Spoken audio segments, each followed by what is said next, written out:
किन्नू माल्टे खाने के शौकीन इंसान को अगर बाग के अंदर बैठकर ताज़ा ताज़ा माल्टे तोड़कर खाने का मौका मिले तो उसकी ज़िंदगी की ये सबसे बड़ी खुशकिस्मती होती है। जैसा कि मुझे गुज़श्ता हफ़्ते एक माल्टे के बाग में जाने का इत्तेफ़ाक हुआ, वहाँ पर ढेर सारे किन्नू माल्टे फ्रूटर देखकर मेरा दिल बाग-बाग हो गया।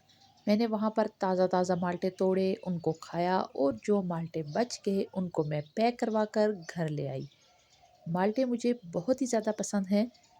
घर आकर मैंने काफ़ी सारे माल्टों का जूस निकाला और उसको पिया। तो आप भी कमेंट करके ज़रूर बताएं कि आप में से किस किस को माल्टे खाना पसंद है और किस को माल्टे का जूस निकाल कर पीना पसंद है। मुझे तो माल्टा हर तरह से पसंद है, चाहे आप इसको काट कर खाएं, चाहे छील कर खाएं, चाहे इसका जूस निकाल कर पिएं। तो कमेंट करके बताइए आप में से किस किस को माल्टे खाना बहुत पसंद है।